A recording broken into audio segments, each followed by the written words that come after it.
In what ways does your media product use, develop or challenge the forms and conventions of real media products? My first task was to create a 3-minute film that accompanied a music track in order to promote a video and an artist.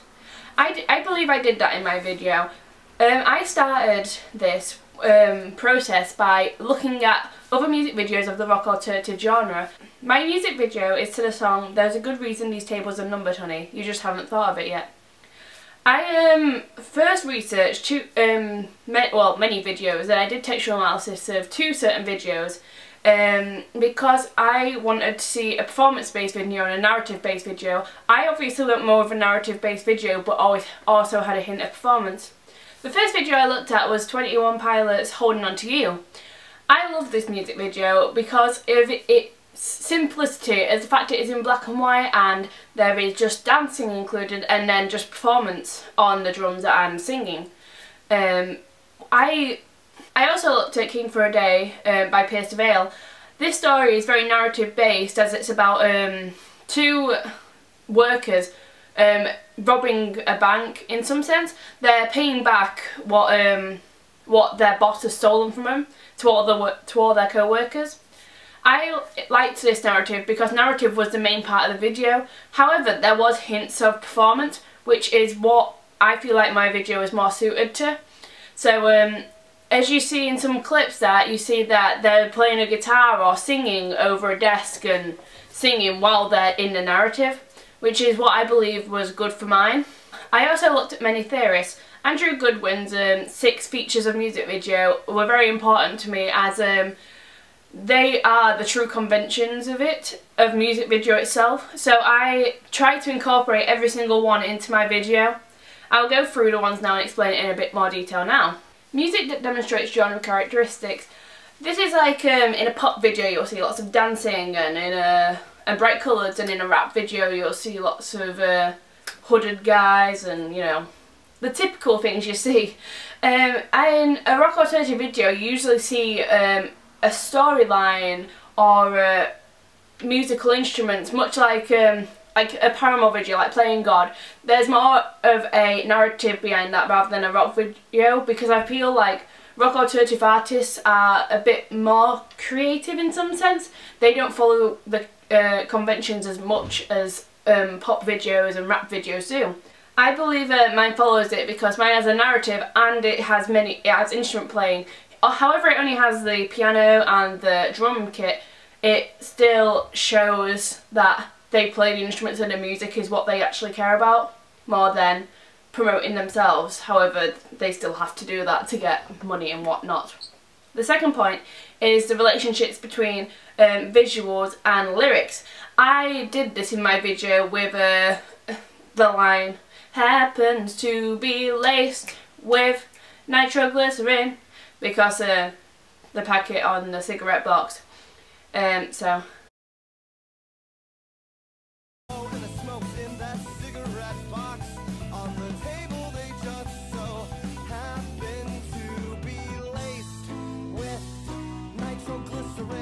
it's just, sometimes there's not a meaning behind every word, so you might not think, oh, that means this, that means that, this means that. It could just mean what it says, so the cigarettes could have nitroglycerin in them. So sometimes you just have to point things out and just show them what you're saying.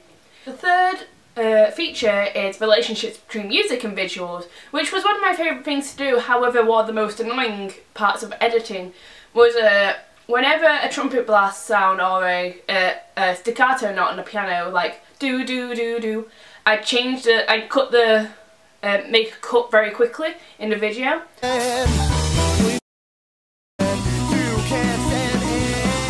I believe that one was a very important one in mine. You'll see this in many other videos as well, because the editing is an art as well that has to flow with the music, and if it doesn't, it may throw you off a little.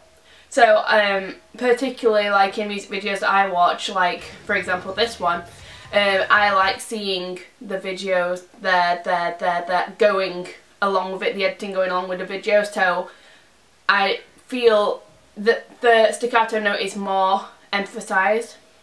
The demands of a label will include the need of many close-ups of the artist, and the artist may develop motifs across their work.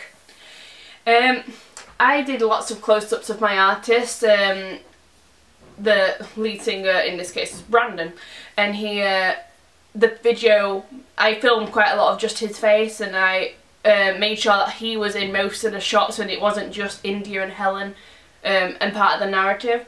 I tried to include Brandon in all the shots, using him as a narrator, which is a motif of him. So if future music videos by the artist Before the Fall, you can see more and more of him being a narrator in it, which I think is a good motif, and I'd enjoy watching that personally. The fifth feature is the frequent reference to the notion of looking is when you're looking into mirrors, or for example in the Thanks for the Memories music video, the camera behind the camera, because they're filming a camera filming them doing a music video. I did this by filming India and Brandon looking in the mirror. That was my notion of looking. The sixth and final point, intertextual references. I didn't use any of these in my video because personally I don't think that shows off my creativity if I used some idea from a film or from another music video. All of these helped me in my tasks towards music video. In my green screen task I just learned how to use a green screen really, which didn't really apply much to me because I didn't use a green screen in my video, but I have now know how to use it, so I could possibly use it for another video, and it was good practice to see if I could use it for mine. However, I don't believe it was right for mine. I also applied it to my lip sync task, especially with the cuts and the music and visuals part. As I didn't have any props or anything, it was just nice to use editing as my friend, because editing was the main thing in my lip sync task. I love doing the lip sync task. It taught me how to keep the lips in time with your music, which is very important in one of these videos to promote the artist. I also did lots of close-ups and thought of different shots I could do, so it was more of a lip sync task for me and more of a practice music video in some sense. I know. My artist is represented in a way that's very similar to most artists in the rock alternative genre. I know this personally because I enjoy rock alternative music. In the King for a Day video, you see that artists are seen to be quite jokey in some sense, and they're likeable, and they're always trying to do things for the greater good. In my music video, my artist is quite cheeky and quite flirty with the camera in some sense, as you see in like scenes where he winks into the camera and he stares directly into the camera. It's quite piercing and quite intriguing in some sense. I think my artist is represented in a very good way, which is something that a record label would really like. My music video is very conventional for a music video, however it isn't in some sense because of the music, because the music isn't very conventional for a rock alternative genre. Despite the fact that it has got jazz included in it with the trumpet sounds and the jazz playing on the piano, which is highlighted in my video by a close-up of the girl playing the piano. In conclusion, I believe that my video is quite conventional compared to other videos. You can definitely tell it's a music video, you can definitely tell that it is to promote the artist, and I feel like the artist is promoted in a very good way that people want to see more of it, because as it is kind of a story, you want to say, well, what's going to happen now? Is she going to fight back or not? Or what else does he narrate? Who else's lives does he want to wreck in some sense? Despite the fact he's not wrecking it, he is very pleased with the fact that it's not going well for her in some sense. So I hope that you enjoyed this. You enjoyed my music video and believe that it does fit conventions as much as I do.